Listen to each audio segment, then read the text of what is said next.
ज्ञानतिमिरन्दस्य ज्ञानाञ्जनशलाकया चक्षुरुन्मिलितं येन तस्मै श्रीगुरवे नमः। श्रीचैतन्यमनोभीष्टं स्थापितं येन भूतले स्वयं रूप कदा मह्यं ददाति स्वपदान्तिकं वन्देऽहं श्रीगुरो श्रीयुतापदकमलं श्रीगुरून् वैष्णवांश्च श्रीरूपं साग्रजातं सहगण रघुनाथान्वितं तं सजीवं साद्वैतं सावधूतं परिजनसहितं कृष्णचैतन्यदेवं श्रीराधा कृष्णपदान् सहगण ललिता श्रीविशाखान्वितांश्च नमो विष्णुपदाय कृष्णपृष्ठाय भूतले श्रीमते भक्तिवेदान्त स्वामिनिधि नामिने नमस्ते सरस्वती देवे गौरवाणी प्रचारिणे निर्विशेष शून्यवादी पाश्चात्य देशतारिणे नमो महावदन्याय कृष्ण प्रेम प्रदायते कृष्णाय कृष्ण चैतन्य नामिने गौरतिषे नमः। हे कृष्णा करुणा सिंधो दीनबंधो जगत्पते गोपेश गोपिका कांत राधा कांत नमोस्तुते तप्त कांचन गौरांगी राधे वृंदावनेश्वरी कृष्णभानुसुते देवी प्रणमामि हरिप्रिये वाञ्छाकल्पतरुभ्यश्च कृपा सिन्धुभ्येव च पतितानां पावनेभ्यो वैष्णवेभ्यो नमो नमः। जय श्री कृष्ण चैतन्य प्रभु नित्यानंद श्री अद्वैत गदाधर श्रीवासादि गौर भक्तवृंद हरे Krishna Krishna Krishna Hare Hare Hare Ram Ram Ram Hare Hare. Hare Krishna. So, welcome everyone. Today evening for our discussion. So, we're going to discuss something from the Ramayana Kishkinda Kanda. But first I'll take a verse from Gita, which is connected to the theme, and then we will go to the Ramayana. So, reading from chapter 17, text number 15. Anudveka garam vakyam satyam prahitam chayat swadhyaya abhyasanam chaiva vangmayam tapa uchyate. Austerity of speech consists in speaking words that are truthful, pleasing, beneficial, not agitating to others, and in regularly reciting the Vedic literature. Purport: one should not speak in such a way as to agitate the minds of others. Of course, when the teacher speaks, he can speak the truth for the instruction of his students, but such a teacher should not speak to those who are not his students to agitate his minds. This is penance as far as talking is concerned. Besides that, one should not talk nonsense. The process of speaking in spiritual circles is to say something upheld by the scriptures. One should at once quote from the scriptural authority to back up what he is saying. At the same time, such talk should be very pleasurable to the ear. By such discussions, one may derive the highest benefit and elevate human society. There is limitless talk of Vedic literature, and one should study this. This is called penance of speech. Hare Krishna. So today we are going to see from the Kishkinda Kanda, the portion where Hanumanji first meets Lord Sri Rama.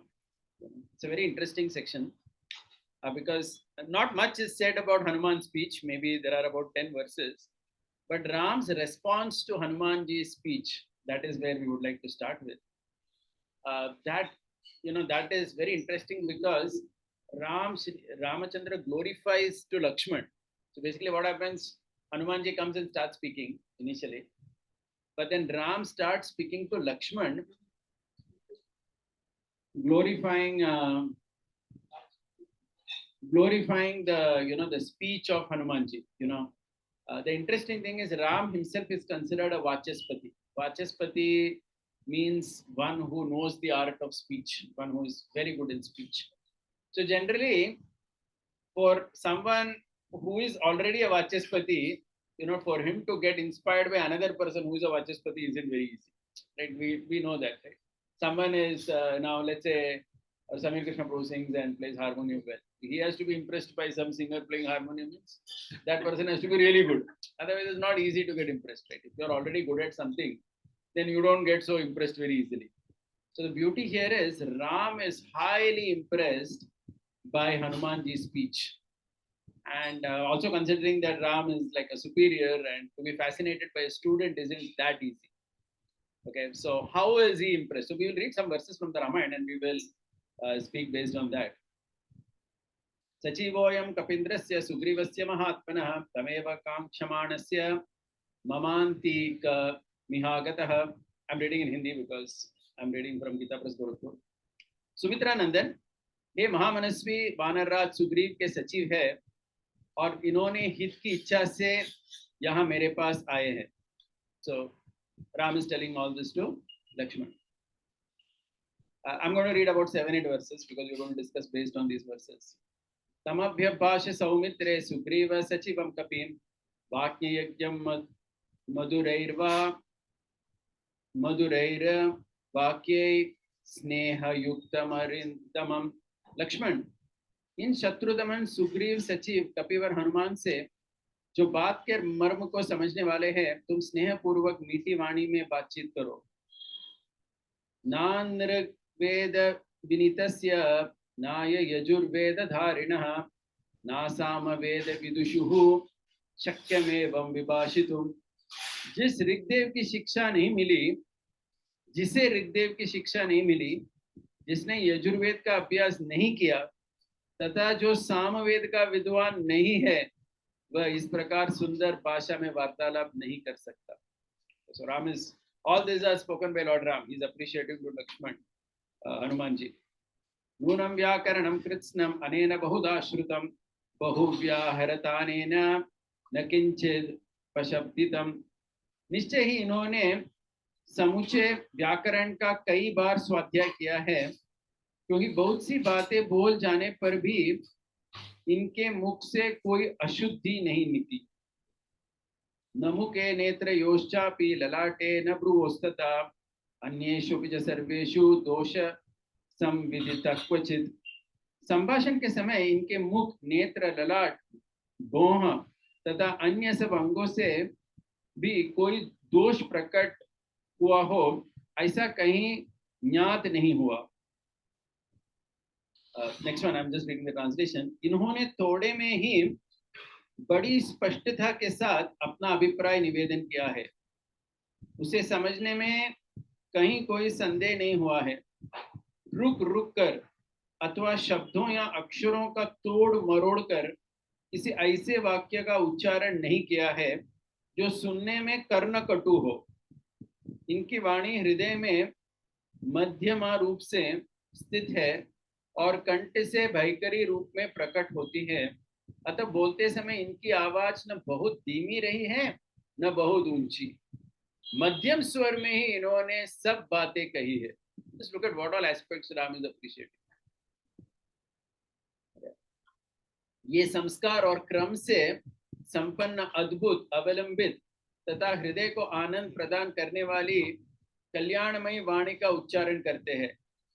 हृदय, कंठ और मूर्धा, इन तीनों स्थानों द्वारा स्पष्ट रूप से अभिव्यक्त होने वाली इनकी इस विचित्र वाणी को सुनकर किसका चित्त प्रसन्न न होगा. वध करने के लिए तलवार उठाए हुए शत्रु का हृदय भी इस अद्भुत वाणी से बदल सकता है. Then look at these are last two verses I'm reading. एवं विदो यस्य दूतो न भवेत् पार्थिवस्य तु सिद्ध्यन्ति हि कथं तस्य कार्याणां गतयो न ग. निष्पाप लक्ष्मण, जिस राजा के पास इनके समान दूत न हो, उसके कार्यों की सिद्धि कैसे हो सकती है. जिसके कार्य साधक दूत ऐसे उत्तम गुणों से युक्त हो, उस राजा के सभी मनोरथ दूतों की बातचीत से ही सिद्ध हो जाते हैं. श्री रामचंद्र के ऐसे कहने पर बातचीत की कला जानने वाले सुमित्र नंदन लक्ष्मण बात का मर्मम समझने वाले पवन कुमार सुग्रीव सचिव कपिवर हनुमान से इस प्रकार बोले. Okay, so the 10 verses that we just read, these are appreciation of the art of speech of Shri Hanumanji by Ram to Lakshman. Ram is appreciating, right? And if you see, the way he's appreciating, each part of it, needs some elaboration. So, for example, the first part where he talks about Nanvag Rigveda Vinedasya. So basically, he's saying that if a person has not studied Rigveda, Yajurveda, or Samaveda, he cannot speak like this, he says. So that's what he is saying here. Lord Ram is telling Lakshman, If someone has not recited the Vedas, he will not get such Vachaspati characteristics. Okay, so that's why in the Gita also, this word, the verse which we read, Swadhyaya, it is basically reciting the Vedic literature. So one thing I want to start with here is the Sanskrit verses itself, right? There is an emphasis on reciting them, correct? So reciting Sanskrit verses itself has that amazing power to purify one's speech. Sometimes this aspect may be a little bit neglected. We may think that uh, anyway, I'm not able to understand the Sanskrit so well. Directly, I would rather read the English or the translation.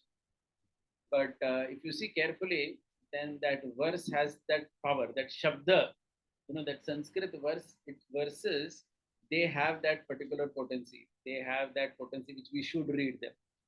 And not only we should read them, so whatever possible, how much ever we can read, we should try to read that as well. Because as we see here clearly, Lord Ramachandra is saying, any person who has not read, he is talking here about the Vedas, Rig Veda, Yajur Veda, Samveda. Why these three Vedas? I'll tell that also. It is part of the commentary. If you have not read these three Vedas, Lord Ram is saying that he cannot speak like this. Okay, so basically he's dismissing. He's saying it's not possible only that someone who has not read the three Vedas can speak like this, which basically means he's accepting this person has gone through all the Vedic study. He has recited all these Vedas. Okay, so this one aspect I feel sometimes is a bit neglected, as in we sometimes tend to think that maybe it's not that important reading the verse itself, but it has a very important aspect to our life. So whenever we are trying to read Shastra, we should try to read the verses also, right? So I personally have started that. So I'm actually nowadays trying to read the Bhagavatam. I've just finished 2 cantos, but gaining proficiency in reading. That means just keeping the text and just reading it fluently. It takes time. It is taking almost half an hour every day for almost maybe 7-8 months I put in. But now at least 2 cantos I'm able to read. So the goal is, I've kept a personal goal for myself to be able to read the entire Bhagavatam, maybe in some years. And of course, huh? No, it's not. So it's fine. Nothing can be done. It is kind of working, but it's not working the way it should be. No, it's fine. No. If you turn it, it doesn't work at all. I tried everything. It's fine. So the importance of reading the Sanskrit verses itself. Like when we hear like Chaitanya Mahaprabhu with Gadadhar Pandit, they were reading Bhagavatam, right? So what were they reading? They were reading the verses on the opposite. So these verses, and of course, we should read with complete understanding of the meaning as well, which is possible. Like Gita and all, when we read, right? Dharma Kshetre, Kuru Kshetre, Samaveta, Youth. So we exactly know what we are saying. It's not that. So it's possible like that. So similarly, for children also, it's very important to teach them as many stotras. And traditionally in India, if you see, people would teach children various things to recite, stotra and all that, right? We teach them like Hanuman Chalisa, so many things. Ram Raksha Stotra in Maharashtra, people teach their children. It is important to teach them that, so that actually has a very important component here in increasing their power of speech. Because we see here, Lord Ram is saying this point here. He's talking about the Veda. And if somebody has their ability to read the Veda, then that also should be done. Because as we see here, it is very powerful if you read. Because especially these three Vedas which are there, they have slightly different roles. The Rig Veda, it is said, if someone is a Rig Vedi, Rig Veda, because the words are such, someone who studies the Rig Veda, his speech becomes extremely refined, it is said. So there is a special benediction of reading Rig Veda. His Bani becomes very good. For Yajurveda, it is said that he becomes very effective in his speech. And Samaveda, if someone is able to read, it is said that he is able to sing very nicely. Okay, so there are 3 different benedictions of these 3 different Vedas. Because Samaveda is music. If you hear Samaveda recitation. Sometimes if you meet this Rivachandra Prabhu's son, younger one, he is learning Samaveda, you can ask him to sing. Beautifully he sings. So seriously, you may not imagine, but his father had a teacher. No, his father also doesn't know, but He is having someone else teach that boy. Very nicely he sings. So you will see that. So there is a power in this Veda Dhwani recitation. Okay, so we should, as far as possible, whatever we can recite, we should do that. Okay. So this is one aspect that we can see from this particular verse, that Hanumanji impressed Lord Rama to such an extent. In fact, what Hanumanji spoke, right, on that, so much elaboration is also not there. But Ram's glorification of Hanumanji is expanded in several verses. Okay, so what we can understand is maybe those details are not given about what all he spoke or what aspect of it impressed Lord Ram, but the way he spoke, it's not just the words, his tone. If you see, Lord Ram appreciating Hanumanji, he's saying, for example, he's saying, बोलते समय इनकी आवाज न बहुत धीमी रही है न बहुत ऊंची. Okay, मध्यम स्वर में इन्होंने सब बातें कही है. He's appreciating that also, the pitch, of his speech. Lord Ram is appreciating. See how he spoke. He neither spoke too softly, nor did he scream too much. Right? Nor did he shout too much. He spoke. Then he's saying that, then he's appreciating his bodily parts also. He's saying on his face, on his netra, eyes, lalata, forehead, there was no dosha prakat as he was speaking. Right? Like sometimes when people speak, their body parts may twitch or make some funny kind of gesture. So Ram is saying here that this person Hanumanji, when he spoke, each of his body parts, none of them had any dosha during his speech. He was observing that. Just see the observance. Okay. Then he is also appreciating the Vyakarana, the grammar of the language of Hanumanji, saying that what grammar this person has, what command he has over language. Right. And then at the end, see what he is doing. First of all, Lord Ram is glorifying Hanumanji like this. And then he's saying, such a person, if a king doesn't have such a person as his messenger, it becomes useless. So basically he's saying that I need this person as a duta, as my messenger. Okay. In short, we can say that Ram is extremely impressed by the competence of Hanumanji. Right? His competence of speech impresses Ram outrightly. Right? And that's what you see in these texts. This is the first time they're meeting each other. Okay, so this is also another important. So we are talking about two things here simultaneously. One is about the speech itself, the power of speech. And the second thing is about it is competence that actually impresses a person. Okay, so we will come to the second point also very soon. But the first point first, right? So if you see now in today's civilization, people have lost this art of fine speech. It's not there at all. Yeah. Like in colleges and all we see in hostels, the way they, talk, right? Or give, everything. I mean, the way they speak itself is extremely, it's not even right. Nowadays, in hostels, there is this trend of calling everyone bro. It's a very famous trend. So there was one devotee, his son had come from a hostel. He started calling his mother also bro only. Okay, so he started saying, bro, give me milk, bro, lay my dinner. Then his mother said, whom are you talking? What are you saying? So he said that in our hostel, we used to call everyone bro only. Everybody is bro. So it's like very, very, it's not so refined actually, if you see in today's thing. Of course, bro is still, I would say, much more polite. There are so many other things boys in hostel, they say, which are extremely difficult to handle. Yeah. My son had an experience because 18 years he was at home and then he went to the hostel. So he would tell me that initially for some time he had to search on Google the meaning of what these fellows are saying. He said, I never understood their terms only. They would say many things I would hear and then type and understand. Oh, this is what this fellow is saying. Because he was 18 years at home, so he had not been exposed at all to, this kind of speech by boys in a college environment. Right. So another, you see this in Ramayana, it is said that, Ram would call Sita as Devi most of the time. And Sita would call Ram as Arya. You see that. Very, very refined way of address each other. Prabhupada also uses that in one of his purports where he says that preferably don't call by name, because he says that kind of reduces respect. Okay, so this concept is there here in Ramayana. You will see that most of the time Ram is calling Sita as Devi only, and Sita is calling him as Hey Arya, Hey Arya Putra. That's how it comes. Okay, in case somebody wants, they can start this from tomorrow. Arya Putra.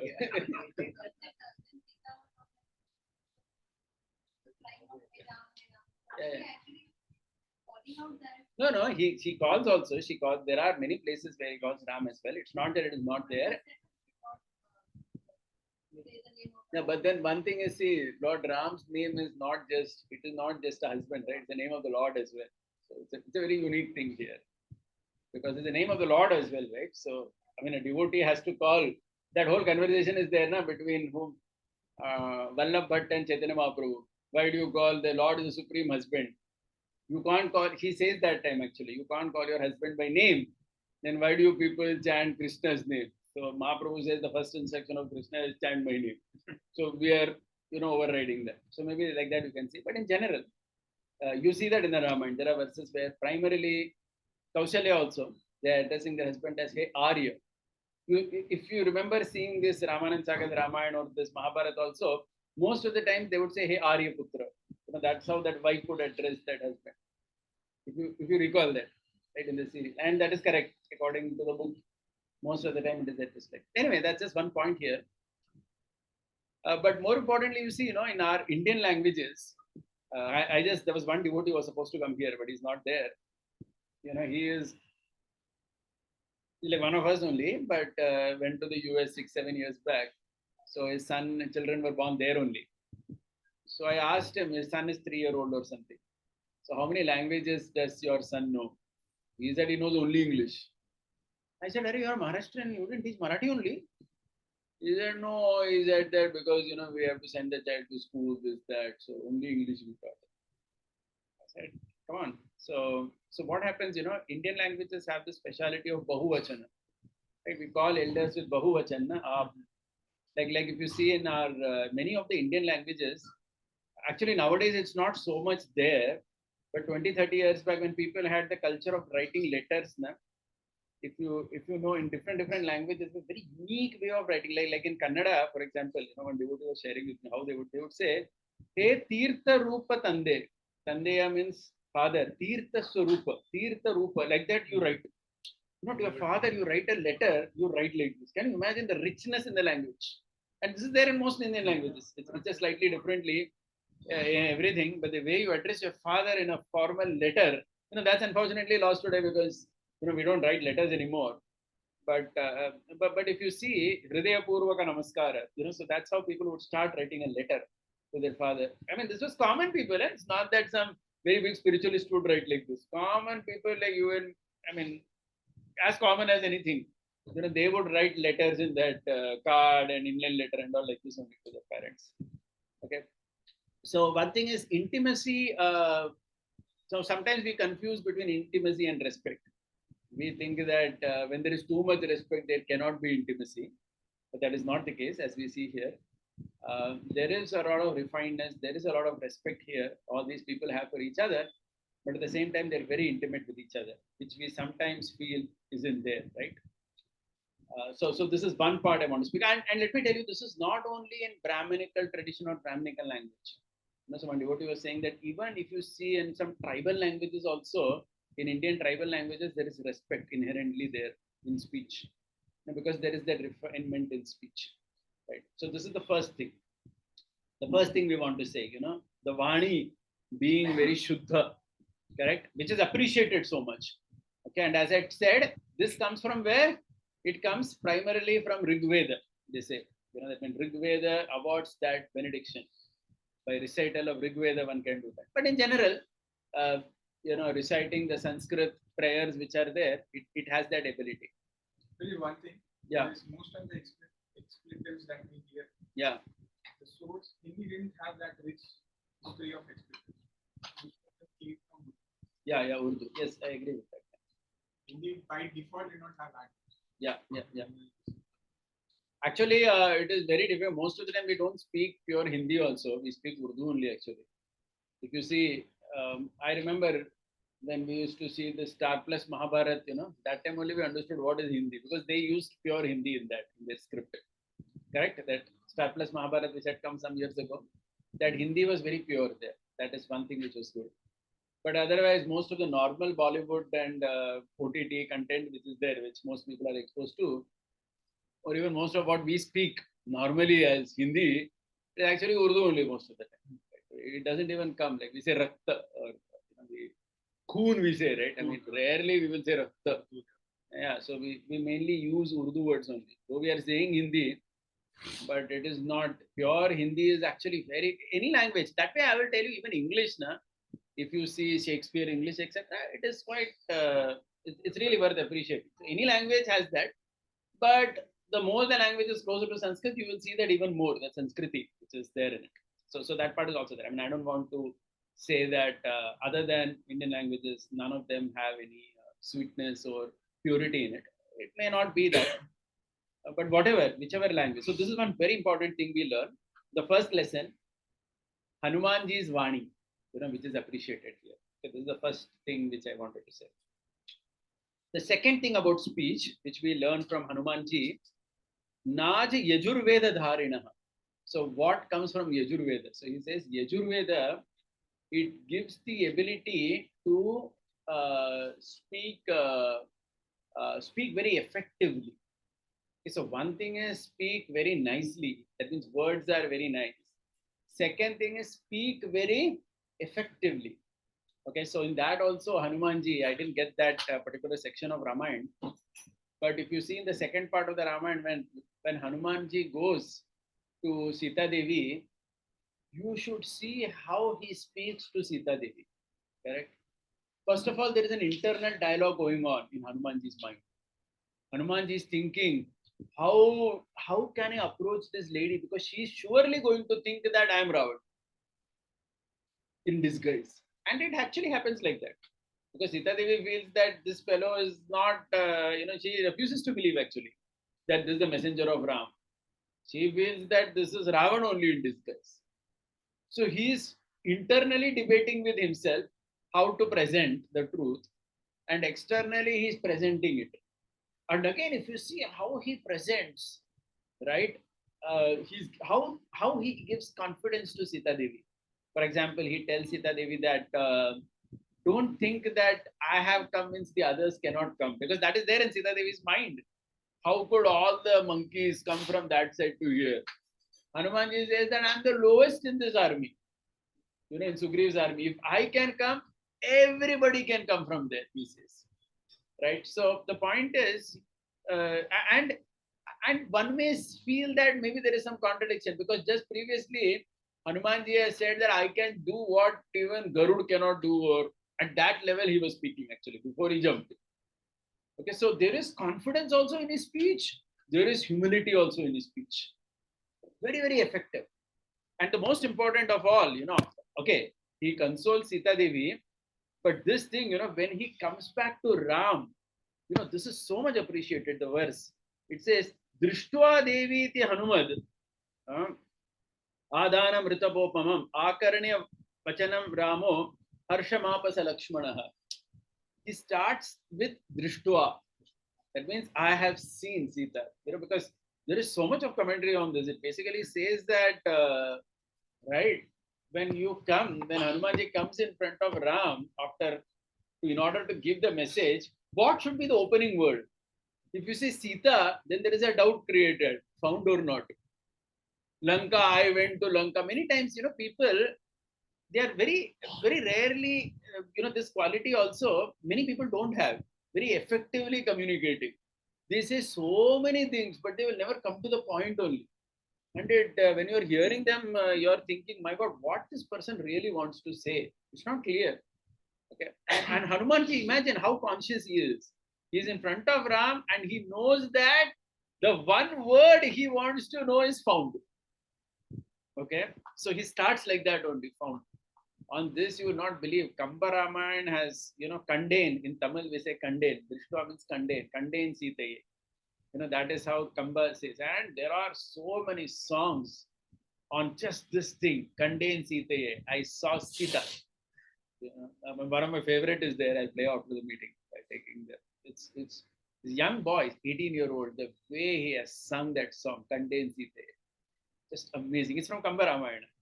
So this is Hanumanji's speech, effectiveness of speech. So it's not only that his Vani was sweet to hear and it was perfect, his bodily features were perfect as he was speaking, tone was perfect. More than that, effectiveness in communication was also at a different level. Correct. Effectiveness. And that is why we see, and another thing, which we should be very clear here is the way the recitation which is there now, this has been spoken very, it has been glorified a lot in our scriptures, like you see Ram here saying. Why I'm making this point is sometimes, we think that if someone is just reciting some Veda, we may tend to think it's just like a parrot is saying something. No, it should not be condemned like that. In fact, that is very, very dangerous. In fact, condemning Veda recitation, Vedas itself in any manner, it can lead to, it is considered the beginning of downfall. Like I'm just going to Mahabharata now, I'll come back to the Ramayana. In Mahabharata, there is the story of Nahusha. You may know the story, right? What happens to Nahusha? This Nahusha becomes Indra somehow, right? He becomes Indra. And then when he becomes Indra, what does he do? He gets puffed up and he thinks that, he says that, I want Indrani also. But see, the point is that Indrani, Sachi, who was there, she was the wife of that person who was sitting in Indra's chair, right? Just because he's sitting on the chair, he doesn't get the wife also. Right? But this fellow became arrogant, so he started saying, and then Indrani, Sachi, she was like aghast. She went and told Agastya and other rishis that, hey, this fellow, come on, what is he saying? Just because he's sitting on the post, he's saying that I should go and serve him. So I'm not comfortable. So Agastya said, don't worry. The very fact that he has started talking all this means his adhogati has started now. So, that story, right? Agastya and all the rishis. And then, so he said, the Agastya says, you tell Nahusha that you bring a palanquin drawn by the 7 rishis and come to my room in that way. So this fellow says, yes, all the rishis he calls, come on, lift. And then we know one part of the story, which is the part, that the Agastya was shot. So because of that, there was an imbalance created. And he says, Sarpa, Sarpa, and then he becomes Sarpa. But, there is one story which we haven't heard, which is there in the Mahabharata. So what happens? So it doesn't immediately happen like that. See, you may say that, Arey, just because one word he said, he'll become a snake. Is it meaningful? Can it happen like that? Just, he just said Sarpa, Sarpa, then immediately you become Sarpa. No, it's not like that. So actually what happens is, when they start lifting the palanquin, Agastya starts talking with Nahusha. So Agastya asks Nahusha a question. There is a verse in one of the Vedas that says, Gavo Chandrasya Pratama Bhakshana. He says this statement. And then he tells Nahusha, explain this verse. So Gavo Chandrasya Pratama Bhakshanam literally means that Chandra is the moon, his Pratama Bhakshana is the cow, Gavo. It becomes like that in one way, you see. That's the literal immediate meaning. So now Nahusha was in a dilemma how to explain this verse. Actually, ideally, he could have said that I don't know. You only please tell me. But unfortunately, he was puffed up right now. So that's why Agastya intentionally put such a statement. Because a puffed up person is going to do a mistake. So because he was puffed up, he thought that, okay, cows have to be protected because he's a Kshatriya after all. So actually, there are two things. You have to protect the cows and you cannot blaspheme the Vedas also. But he thought that I'm stuck between the two, so I will stick to cow protection. So Nahusha said that I don't believe all these statements. He said that how can this be possible? Right? The cow is always to be protected. So in this way, he indirectly ended up criticizing the Veda. Whereas the actual deeper meaning of that verse, Gava there means knowledge. And in that context of verses, it meant Soma accepts the first knowledge, the particular knowledge which is being spoken in that section. Soma is accepting that first. Okay.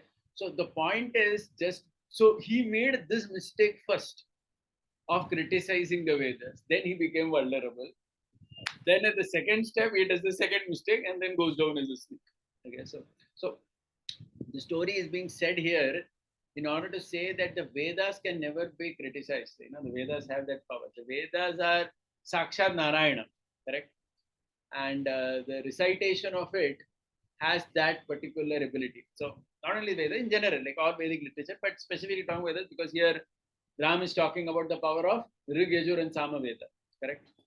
Okay, so now why we said all this is in order to say that, in order to appreciate the refinedness in our Hanumanji. Correct? This is the one aspect which I wanted to speak. The second thing that I wish to speak today is Lord Rama being impressed by the capacity of Hanuman. Now, please try to understand this. See, this is the first meeting of the Lord and his servant. Correct? In this past time. This is the first time Hanumanji is coming in front of Lord Ramachandra. And what is it that Lord Ramachandra is appreciating in Hanuman? He is appreciating his capacity of speech. And he understands that such a person who can speak so well, any king will want him as his Duta messenger. I want this person in my team. Okay, so this particular thing which is there, right? It comes from capacity. Okay, so you cannot avoid appreciation of capable people. Person has capacity, he is going to be appreciated, right? And you see that here, and you see that ahead also in the story. When Lord Ram he removes his ring, he gives it to Hanumanji only, knowing very well that this person has the capacity to jump. And in that story, you see that he has a capacity. Okay, now why this is very important to say is because see, there are these two things. There is capacity and there is humility. Right? Humility is connected to devotion, and capacity is connected to your ability to do things. Okay. If someone has only capacity and no humility, then that person will be like Duryodhana or Karna. He will be extremely proud, he will be arrogant, and so on. But if someone has humility but doesn't have capacity, then again that person becomes useless. As in okay, he's humble, but then he's unable to contribute anything. He's not having anything to give actually. Are you able to appreciate this point? And we see that throughout. Right. So for example, you see Sudama, as a husband is appreciated by his wife honestly till the point he has a capacity. Till he can earn money, he can do things, he can get things done. The wife also has some appreciation. Otherwise, if he is unable to do that, even if he is like Sudama Brahmana, he is very advanced in his spirituality and is humble and devotional, etc. The wife will tell, please go to the capable Krishna and get something. Correct? What is the use of you sitting here? Okay, so you see this point basically that in all the Lord's pastimes, you will see the Lord is impressed and he brings capable people with him. Okay, just like Krishna, why Krishna was always with the Pandavas? Capable people, right? They were able to do something. So this can never be neglected. One can never say that this is not important, right? So just like in Maharashtra, they say Samarth Ramadas, right? It's a very interesting term. I mean, besides the actual person, but I'm just focusing on this. Samartha and Ramadas. If you see this term, it's amazing because it has both. So the Samartha is a Samarthyata, the capacity, and Ramadas is the humility, because of connected to devotion. Okay, so the point is every person has to increase their capacity because only when he becomes literally, as it's non-replaceable, then he can become more confident in his contribution, right? Because people will respect you for that. That's a law of nature. So we should not feel that, why it is like that. No, it's always going to be like that. Just to give you a simple example, a couple of months back, Maharaj came down from Chicago. Why he came? Because Neeta Ambani called him. Correct. She had that dance academy which she had, inaugurated. And she phoned and told Maharaj, I want you here, Maharaj. Please, you have to come. Maharaj came all the way just for that inauguration for 3-4 days. That time only his father also passed away. You know that, right? And then he immediately flew back. Okay. So when we hear these things, we shouldn't feel, a big person is calling, so they come. No, there is nothing wrong in it. Whether it is Lord Ram, whether it is Krishna, whether it is Chaitanya Mahaprabhu who interacted with, he gave maximum time to whom? Mahaprabhu, Sarvam Bhattacharya. You see all these people. Ramananda Rai, my God, governor of Madras. What a capable man he was. Right? Roop Sanatan, Jiva, extremely capable in some ways, right? So, with people who had that amazing capacity, even though one may say Mahaprabhu's sannyas was a different type of sannyas, where Mahaprabhu was not in an institution per se. So, But still, he needed capable people. What to speak of anybody else who has an institution? Even more the need is there. Are you able to appreciate this point? Okay, so that's what you see in the story. I mean, if you just go through these verses, it's immediately coming out. Hanumanji's capacity is what is being appreciated by Ram. Literally, I'll tell you, there are no verses here where, I mean, I don't want to say that, I don't want to sound as if I'm saying the devotion part is not important, but nowhere it comes directly that he's such a nice devotee of mine, I want him in my team. That is, you may say that is implied. You may say that is implied, but that is not even spoken. What Ram is telling Lakshman is about the capacity and expertise of this. Expertise in speech. That's one attribute. You can be expert in several domains, right? One attribute that Ram is appreciating is speech is unmatched. And then he's glorifying that. We read those 10 verses where he's glorifying the speech. Correct. So that is why, we have to, it becomes very important to, encourage people to improve their capacity and capability. Because if they don't become Samartha, then it just doesn't matter, right? I mean, simple thing, if you're a mother and you have cooked, if your cooking is not good, your child will not appreciate it. I mean, it's a fact of the matter, right? You can't say that, I love you, my dear son, so much, right? With love, I have made this sabji. Okay, all your love is great, but is it good quality sabji? Vegetable, is it the way it should be? You made pav bhaji or whatever you made. Is the bhaji the way it should be? Like, pav bhaji, we have an idea, right? How that bhaji of that pav bhaji should taste like. If it is like that, good. Okay, then on top of that, your love is appreciated. But then you cannot say that I love you so much, so my bhaji is not so great also, but still you should accept. No, mother will say, child will not accept it. Child will say, no, ये सब नहीं चले. तुम्हारा love होगा love, बाहर से Swiggy से मंगाओ. I'll tell you where nice quality is found. So this is very, it's a fact of life. If we deny it, we may be fooling ourselves. Okay, so I think once I've said this point, I'm saying it again because it is interesting and connected to this. This happened in Chowpatty many years back. First time when the Shyam Sundar Prabhu came, right, to Radha Gopinath temple. So Maharaj had arranged a very gala festival to welcome him. First time he was coming to Chowpatty. And that time it is said that our Krishnanand Prabhu was singing Hare Krishna. Okay. And it is Maharaj asked Govind Prabhu of Sapalens to go and tell him to stop and have Sarup Damodar Prabhu sing instead. Okay. So those who went, they had a difficulty how to tell him stop and give the mic to Sarup Damodar Prabhu. But Maharaj's point was as practical as anything. Okay. He's a better singer. That's it. I don't know who has more devotion. That honestly, that way, if you see, nobody knows that. Okay, but all you know is a big person has come here. You want to arrange a gala welcome. You want the best singer among all of you to sing. That's it. We don't see devotion it's something internal, right? You don't really see that. Okay, so when you glorify somebody externally, it is about their competence. So that's what you see in the scriptures, right? So this is very, very normal. So what happens now? Many times we get very theoretical about this. Yesterday also in my talk in the evening, when Mataji was asking this question, Sunita Mataji was asking this, I'll tell her also about this talk today. So saying that many people say that in ISKCON, you people go only behind rich people, big people, right? You are looking for people who are very well established in society. Hare, that is a fact of life. We want Samarth Ramadas only. Nobody wants an Asamartha Krishnadas or whatever that could be. Right? You want Samarth Ramadas, you want a Ramadas who is capable. If he is capable to do something, you want him. Otherwise, what?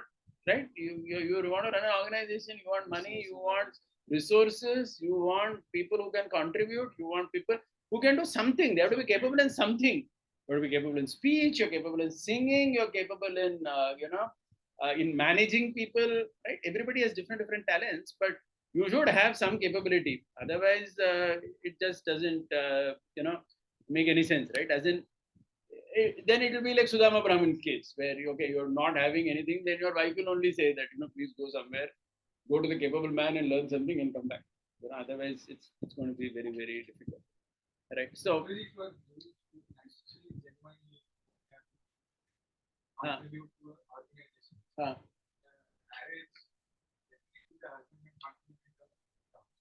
Yeah. In an organization, it doesn't have any other capability. It's not better, or or he has to be treated differently. What is his from very harsh? We just don't want to run the organization. We want people to be different. Yeah. Not everyone who gets connected runs. So that's why we'll have to connect all what we have spoken till now. Everybody has a Swadharma where he is capable. He has to bring that out and he has to learn where he will contribute to that. It actually doesn't happen. A few could just come to temple, have this and are those people It's like this. Certainly, we don't see the thing is, as a movement, we will look for efficient people only, always. Because we have to run the show, right? We have to run the show. We want preaching, we want people, we want to run, we want money, we want resources, we want correct projects. So it's not necessarily speech. Something. Some unique thing you should have to contribute in a home also. See, that's why I started with the example of the home, right? If a husband cannot earn, just what is his contribution at home? Then the wife will ask, right? If the woman at home, some areas she should be contributing. She should be cooking well, or maybe she should organize things. Something she will have to do. Right? You'll have to have a unique contribution. Otherwise, your family members only will not value you. That's where I'm starting the point from. Right? Unless you're Samartha in your own house also, will you have respect from your own family members? No, they will just look at you as as just some parasite sitting without contributing anything. You should have something which you're giving. What is your role? Are you getting my point? It starts from there. See, home is a smaller unit. Temple or a community becomes a larger unit. So the same thing you expand over there. Just like what happens at home. Yeah, home also we will have he just cannot live away from that person whether he has any capability. Yes. In an organization, yeah, but even at home, if you don't see your capability brings your respect. Let's face it, it's correct. You think about it deeply. I don't want to sound very gender stereotype, but even if you take it like that, if a man is unable to earn money and maintain, then he actually doesn't get respect. See, initially his children may love him because he's a father. As children grow up, they understand also. What is my father? Couldn't earn money properly and manage his wealth. He's put us all in difficulty. They will understand that one day or the other. That feeling is unavoidable. That feeling is unavoidable. That's what I'm saying. You can't say that, oh, he loved me a lot. Okay, that may be fine. But what did he do? Did he contribute in any way? Did he have any? Yeah, I can appreciate his love at the same time. Yeah. Yeah. So it will be like, okay, he didn't do anything much. So fine. But then it really enhances, right? That means it goes to a completely different level only. Your respect for that person, correct? Based on that particular capability. Simple thing, how many people could get someone like a Maharaj, fly down from Chicago just for inauguration of a dance academy? Can you get anybody? So it's the competence that drags, right? Even such a big person, what is pulling him in a flight? It's the competence of this person. The lady's competence. She's able to applies for the capability of Maharaj also. Why is he Yes. His capability has attracted her to him. Otherwise, oh, come on, certainly. Both ways it works. You're right in that. His capability has attracted, because even these type of people, they are looking for capable people around. Like I'll tell you a simple thing. In my office now, they want, the big event is being planned. We have about 20 educational institutes. So my managing trustee's family, desperately he's asking me, Rasvika Prabhu, to get Gaur Gopal, saying whatever cost is we will bear, just get him here.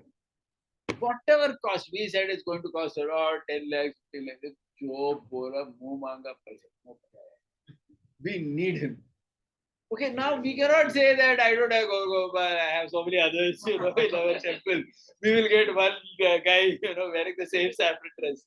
So all respects to everyone. I'm not saying, everybody has a different capability, but they are looking for a very specific type of capability where, you can address 2,000 people. Correct? So my point is, so there is nothing wrong in it. So many times what happens, right? In a very theoretical way, we sometimes say, hey, this is not right. Why are you giving importance only to this? What are you talking? Lord Rama gave importance to this. Krishna gave importance to this. Everybody gives importance to it. This is a material world. Samarth Ramadas is given importance. You're Samartha, you are given importance. It's a simple fact of life which you cannot deny, and you're foolishly theoretical if you say that I don't believe it. Are you getting the point? Okay. I'll just make a last point here, and then we will take some more questions as well. This is why, if you remember, once we had put on the Q&A group, right? That time I had a very equal kind of response to it.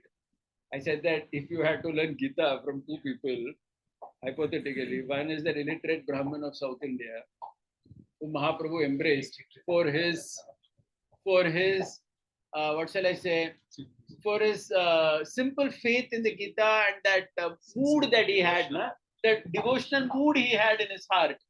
That what did he tell Mahaprabhu basically? That touched Mahaprabhu. He said that when I read the Gita, I remember that Krishna, the Supreme Personality of Godhead, is ready to become the driver of his devotee. See, this point which he said, Mahaprabhu appreciated. Said, yeah, come on, you have understood this very key aspect of the Gita, and he embraces him. Right? That's what you hear. But the thing is, I mean, just really think about it. If you want to learn Gita from, I mean, certainly if we had an opportunity to meet him, we would like to meet such a person. Right? Because Mahaprabhu embraced him. We may want to hear the story from him only. You only please tell us. What did you tell Mahaprabhu? How did Mahaprabhu embrace you? Which parts of your body did the Lord touch? We would be quite excited with that. Okay. 3 times, 4 times he will do that. But if you ask him to teach Gita, then perhaps he may just not know, because he may have not, see, he has that mood towards Gita, but he may not be a teacher of the Gita, as in he may not be able to, actually analyze, like, Swami Vedanta Desika or Ramanuja have, taken every verse of the Gita, usko ekdam, every word they have analyzed and connected it to the various Puranas, Shastra, this, that, and given a very comprehensive explanation. Vishwanath Chakravarti, Jiva Goswami, correct? They have done that. So he may not be able to do that. So 2-3 times we will hear, okay, Mahaprabhu embraced. How many times you hear that story? And you will say that, okay, maybe there is another person, who Mahaprabhu have never seen also. But he's a competent fellow. He has learned Gita properly. Maybe he can teach nicely. I will learn something good. Okay, so the point is, so this is real actually. But many times what happens, right? We deny the reality, but Shastra doesn't. That's where I'm coming back to. That's why I read all these verses also of Lord Ram praising Hanumanji. Very clearly, he's praising the capacity of Hanumanji, and he's saying how he got the capacity. He's saying because he has read the Vedas, he has got this capacity, and he's appreciating every aspect of his body, his tone, his speech, saying that such a person I need in my team. This. Okay, so this is the reality of the life, and so this again should teach us the necessity for both these things, capacity and humility. Okay, I'm coming back to that point. Samartha Ramadas. So that is, it's a very beautiful term if you see. Right? There is Samarthya also, and you're a servant of Lord Ram. That's Hanumanji actually. Literally, if you see Samartha Ramadas is Hanuman. Yes. He's capable and he's a servant of Lord Ram. Okay. And because he has both these, he becomes very useful in the past tense of the Lord. He plays a role. Otherwise, he would not be playing the role that he did, right? And yeah, so maybe one or two more points, but yeah, we can take some more questions. Yeah. You are taking the name of Samartha's because of some capability, or just the name is really exciting? The name itself, and also he himself, this person laid emphasis on this, that you have to be capable physically and you have to worship Hanumanji. He's established many Hanuman temples in Maharashtra, very famous. And he said that devotion to the Lord is important and capability is important. He said you should be very strong physically, and he laid emphasis on that. He laid emphasis on both. He's a very interesting person to read about and understand. If you have not come across, maybe you are not from Maharashtra, you may have not read about him. No, I have heard this. Yeah. So, a consequence of misunderstanding or minimizing capability when compared to devotion is when we are looking for education for our kids or training groups. Yeah. A few things in the name of education. There's a devotion aspect that's being done where we don't emphasize that the capability is not yes.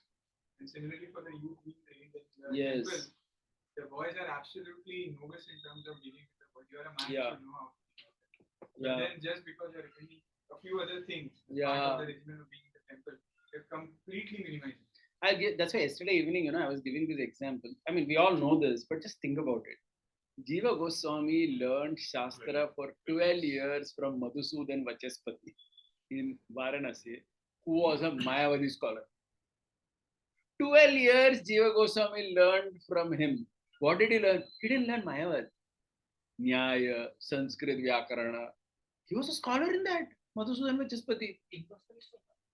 Impersonalist of Mayavad, whatever, but for us, from the devotee, the Bhakta nahi the wo, utna to clear tha. Bhakta as a not devotee scholar. 12 years he learned, not 2 months he did. No, not like that. Not probably, not like that. Jiva Goswami left Navadvip when he was a youth, 16, 17-year-old. At that time, first he comes to Varanasi, learns advanced Sanskrit, Vyakarana, Nyaya, everything from him, then comes to Vrindavan. That means Under his school Sanatan. education he gets it. Education as an advanced education, college education we're talking, not primary. He had already learned in Navadvip. Not that he started with some basic I. No, this is advanced from 17. So the story is that in his youth, Jiva Goswami comes here and he learns 12 years from Madhusudan Vachaspati. Imagine today if somebody were to say that I am going to learn from some Mayavadi scholar for 12 years, we would assume that it okay. Because Jiva Goswami was very clear what he's going to learn, and Madhusudan Vachaspati was also very clear what I'm going to teach him. He had not come to learn philosophy of Tattva, who is God. वो सब पूछने के लिए नहीं गया, वो तो उसको मालूम है सब कुछ. Are you understanding? He has not gone. He has already known that Chaitanya Mahaprabhu is Supreme Personality of Godhead. All that he knows, Jiva Goswami. He has gone to learn Sanskrit, Vyakarana, Nyaya, other things. Because he goes and compiles, Jiva Goswami compiles 4 lakh verses, original verses. Can you imagine the competence? To compile 4 lakh verses, is it a small thing? Just look at that material competence. To all the Sandarbhas and all the works of Jiva Goswami put together is 4 lakh verses. And his own grammar. It is 4 times. Grammar. Yeah, it is 4 times Rupa Goswami's compilation is 1 lakh verses. Inka 4 guna tha unka. Jiva Goswami. For such a competence, you need some teacher also, who has taught you some advanced subjects. It's not that, there were so many devotees otherwise as well, but neither did Mahaprabhu tell any of them to do that, nor did they venture into it, because it's not their, forte. Okay, they may be good at something else, but in this, you need that. Yes, Madhu.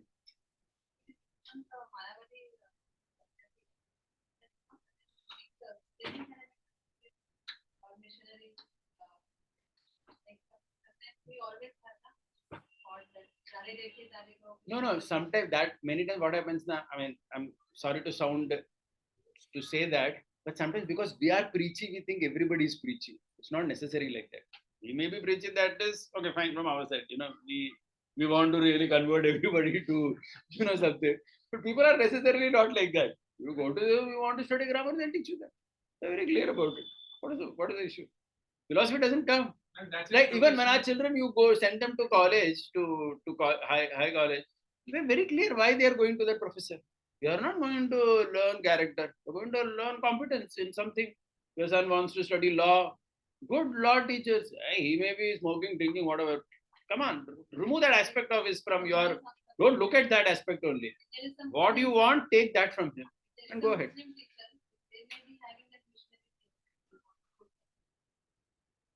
Okay, if that person has so then the person has to be very clear about his goals, about what you want to be.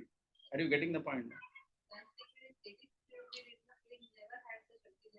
Mm-hmm. No, there are people who have their ideology. Sometimes I speak to my son also. He tells me that there is one prof who is from JNU. So he comes with his leftist ideology. So he says that he and his friends, we just politely hear him, but neither we say yes nor no. We just walk away from that discussion. So you don't want to pick a quarrel with him. So I also told him, just stick to your discussion about your academic subjects with him. Why get into territory that we are not mutually interested? So children should learn that. Okay, this is my point. But then you cannot say that I will not learn from because he has capacity. Capable, a person is capable. So wherever capability, you will go there. It's a simple thing, right? Even if you want to, if suppose some devotee wants to get operated, you'll go to a capable doctor, right? I mean, that's your only thing. Not say that I want to go to doctor who's chanting Hare Krishna so that if I die, he will ensure that I remember Krishna. He'll say that I have a dar lag raha hai. You're a capable aspect. So capability is thing. Even if the doctor is, if he was a devotee doctor who was chanting, he has learned it from a non-devotee.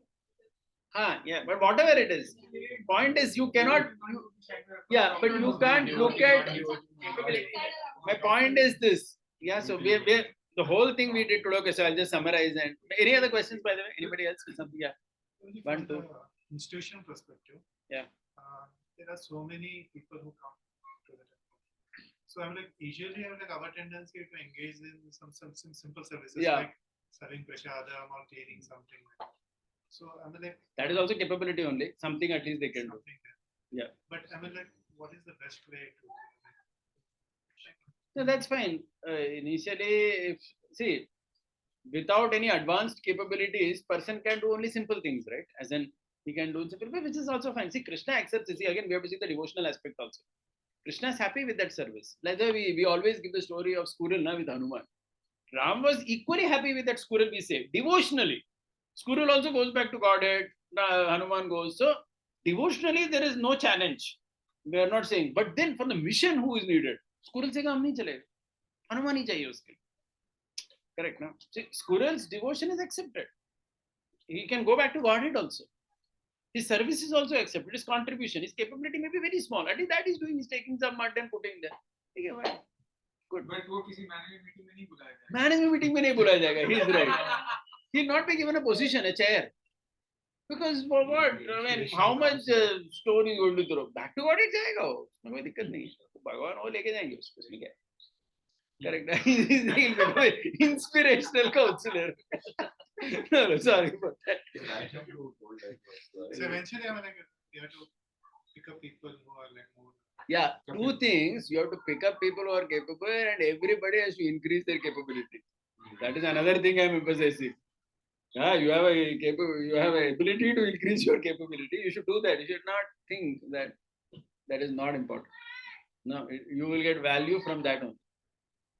From capability, you will get that sense of fulfillment because you're wanted. See, common man, na Prabhuji, in the world, you want to feel wanted. Na simple thing. Arey, forget institution. Look at your own house. You want, right, that your family people should respect you. Everybody wants or no. Who is there who will say that I don't want respect from my family people? Of course, you want respect from your family. Now, in order to get, now from where are these children? I mean, I can't see any children here at all. Okay. Maybe you can just close that window. It's okay. I mean, it's okay, Madaji. Let them. Madaji, it's not our kshetra. Not a common kshetra. And it's their kshetra. They will be wondering why we're interfering. Okay, where was I? Increasing the capability. Yeah, increasing capability. Yeah, you'll have value in your own house only when you increase your capability. I mean, we all know that. If you don't do that, nobody values material world. So it is like that everywhere. In any system, it is like that. In any system, it's like that. Capable person gets value. Anything. I mean, even if he's a sannyasi, he will give more time. Whoever is sannyasi guru, whether it's Prabhupada, Maharaj, anyone, they will give more time to capable people. It's a simple thing, right? We should not get bewildered by that or think that, oh, see, these people are giving importance to money and become very theoretical. I mean, come on, everybody in the world gives importance to these things. We are denying the reality by not acknowledging something that is as simply stated as this. Right? Is that okay? Yes, probably. Regarding this verses, you were mentioning that we should recite. Yes. Sometime we don't know the pronunciation. Yeah.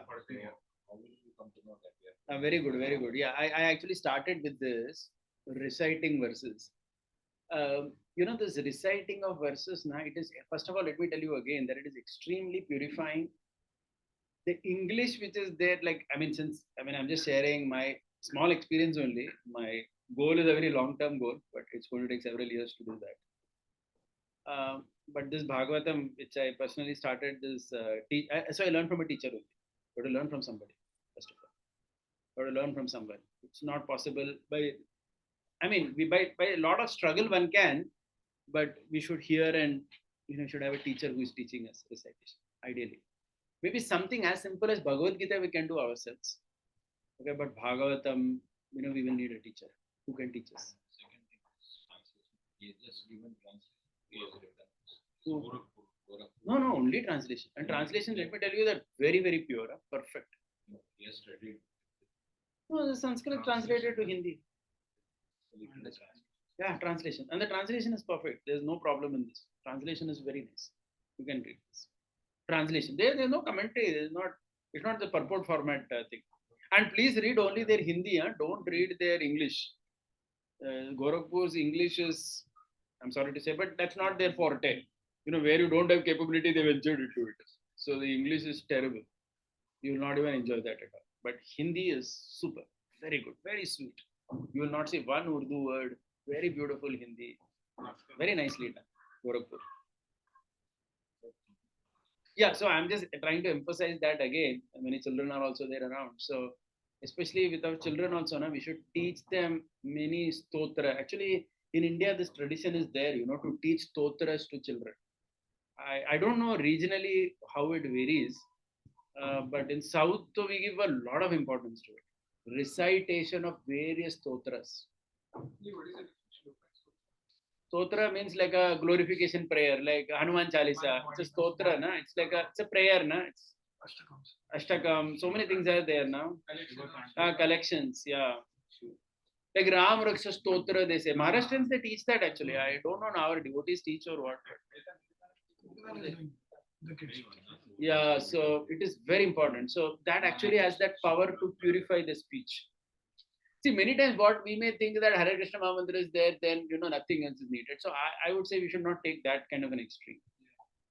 Because I'll just share one example which we had an experience, but I just want to really share that. We ran Krishna's Kingdom in our Bharati Vihar society for, my wife ran it for 15 years from 2003 till 2018 till Kishore went to 10th standard. What we did in that is, we used to teach some prayers, but we used to teach like our Pranati, Namo Vishnu Padaya, Mahaprasade Govinde, and Hare Krishna. We didn't really teach and we taught them a lot of stories. But after 15 years, 2-3 years, my wife did not teach because my children were in 10th, etc. Now she has again started. But this time, what we thought now consciously we will do is, we will teach these children some things that they can say, stotras.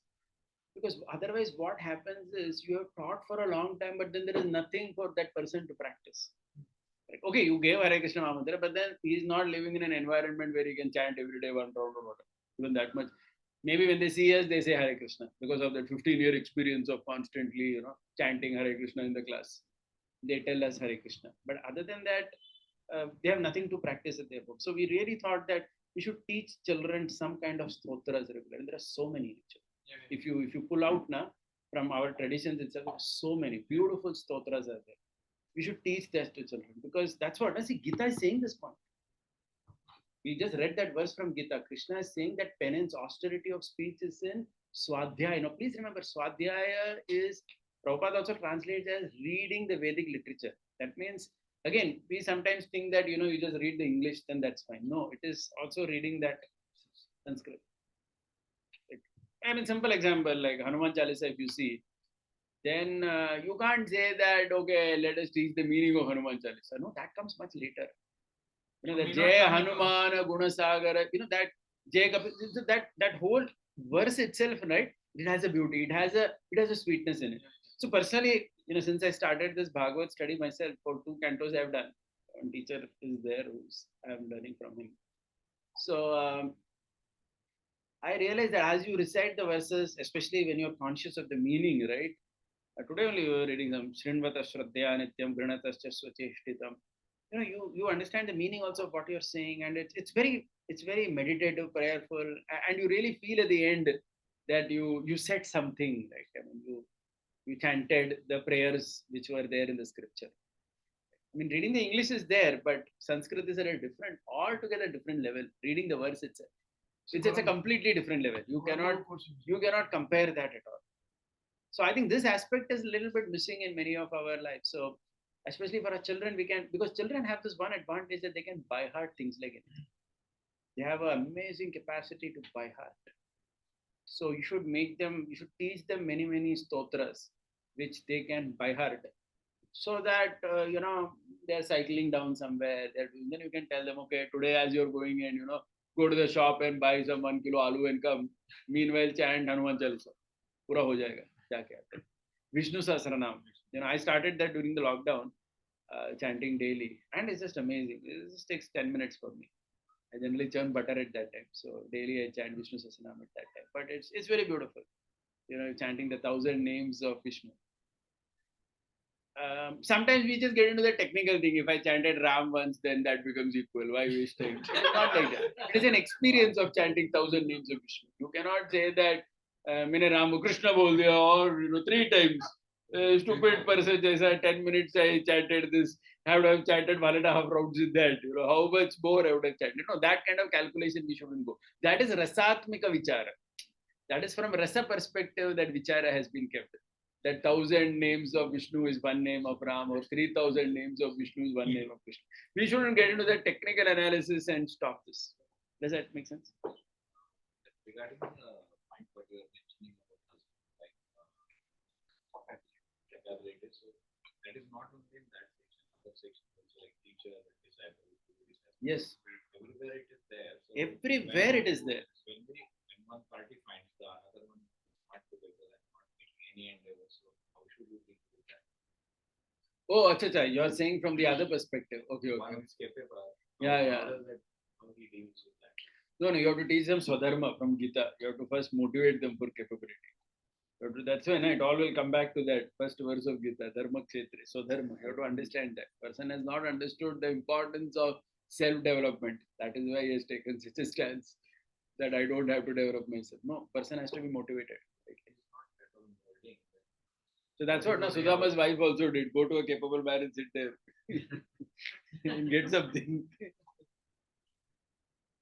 You have to encourage. Otherwise, okay, okay, you be like a squirrel, whatever you are doing, fine. Krishna will accept. It's okay. No problem. I mean, I'm speaking more from our perspective. Makes sense? Really, this, Yeah, go ahead. there is a shloka which he taught us. In that one comes. Yeah. So there it comes that he only purifies the speech by grammar. So what the grammar purifies the speech? Yeah. Actually, this is there, na? Here also it comes. Ram is telling Lakshman, his Vyakarana is so good. See, speaking the right kind of grammar, grammatically correct form sentences, that purifies your speech. Speaking incorrectly is said to be contaminating. So at home also, when we are speaking among our family members also, preferably avoiding slangs, avoiding incorrect words. We should all help each other at home also. Whichever language you're speaking Marathi, speak Shuddha Marathi, pure Marathi you speak. Don't mix it with the tamasic elements in it. Right? You can understand actually. I can't give examples in Marathi. My wife would have been there, she would have helped me with several examples. But in Tamil, I know like there are certain words which we should use, right? Like simple thing, even for vegetables, we don't say cut vegetables actually. In Tamil, I know we use another word actually for it. Tirtharadu we say. That means it's considered like purifying the vegetables there. It's not considered like, literally chopping, So the English terms now sometimes they're very crude actually. In our Indian languages, we have very refined words for these simple tasks also. Can you help me in Marathi what they say? I mean, what is the best word which you can use for my wife knows all that, but she isn't here. She can. No, I don't know, whatever. But there are very specific. In Gujarati also it is there. There are very, very specific words are there for these, which are considered very fine and shuddha. And otherwise it's considered contaminating. So speaking refined words improves your speech. That's what Lord Ram is telling Hanuman. I'm not saying that. Yeah, slok mein pada humne. Yes. Yes. Yeah, simple things like that. See, it's a very simple thing. Bujane ka is like too gross actually. It's too gross. Yeah, it's very inauspicious. How can you say such a term for that act? Maybe it is the same thing. What is Even for water, you know, in Tamil, we say tirtha.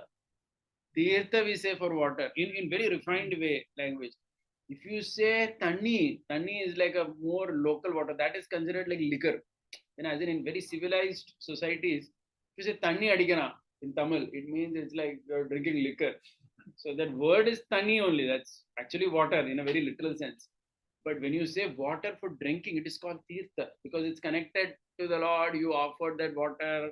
It is Maha water. It's not just, you know. So you use a very refined term. So each word like that, the grammar. So by speaking the right type of language, there is Shuddhatha in your speech. That's what we are seeing here. Ram appreciating Hanuman. These finer, these One second, him. Then him. Just wanted to bring up that aspect of reciting shlokas. Yes. So when I was a child, my father would, make me sit. We would recite for 1 hour Yes. daily. So and he had made me recite this shloka. Vasudeva Sukam Devam. Kamsa Jano Ramadhanam Devaki Krishnam Mande Jagat. So when I came to ISKCON and I heard that Krishna is the Supreme Personality of Godhead, It most clicked. of my friends, they vanished there only. Yeah. But then when I was like, Yeah. Understood. alone, that time the shloka clicked. And I said, yes, ISKCON wale, 12 Yes. Because that verse I could clicked. relate. Yeah, I it clicked. could relate to it. Yes. It's very important. Good point. Thank you. Amarendra Prabhu interview है. Very said we go to satisfy color. Half an hour recitation. Yes. Because that time you would not even think that why is it every day. Yeah. But then when he grew up and when he practiced Krishna focus helped him to learn more shlokas. Yeah. I was also in my childhood, I and my brother, we used to attend this Chinmayananda's Bal Vihar. They were very active in Mumbai. So we had every Sunday Bal Vihar for 2 hours. And in the 2 hours, the Chinmayananda, the teacher who would be there, 1 hour was teaching of shlokas and stotras. Recitation, yeah. And all kinds of competitions we would have among children. Who can recite well? And we would really prepare hard to get a prize in that. And then 10 minutes they would tell some story. I mean, reflecting back, I want to really, I don't know when I'll meet the teacher. My teacher's name was Murugan, sir. For many years, he taught me. Initially, when I came to ISKCON, I thought, oh, they were Mayavadis. But actually, honestly, for 5 years, when I learned not one Mayavad, they had taught me. Maybe they discuss Mayavad in some forums. Like that, children, they don't teach all this stuff. They would teach us from Rama and Mahabharata stories. They would teach a lot of stotras to us. But we learned a lot of stotras over there. There were many ashtakams and all we learned. Right? Ashtakam we say, right? So it had its own charm actually. It has its own charm. Children actually, they like reciting also. You'll see that. Yes. refinement of speech, language, just a lot of an example. I can share it. When you serve food, Yeah. practically speaking, the quantity reduces. Yeah. Bengali they say bada ila. Now, bado. Yeah. Correct. term ही है कि वो बढ़ रहा है. Yes. तो दे Yes. रहे हो तो बोलते Yeah, नहीं that हो. is refined. Very good. That's a good example. Yeah. Marathi में. Yeah, Marathi also they say vadne they Vadne. say. Yeah. They don't, yeah. It's a very refined way of saying. और जो वो महिलाएं वो कहती है ना Bangle. काका बोला अंग्रेजी में काका बोला अगर वो टूटते तो बोलते ही नहीं बोलते वो बढ़ गया सो इनऑस्पिशियस कि उसको टूटना भी नहीं बोलते Yeah, correct. Good point. Yes. and I just wanted to say sometimes I feel that ISKCON walas are more conscious of Mayavad than the Mayavad. So because we discuss a lot of philosophy, that's why. Not that they will not, but in many forums they don't discuss these things.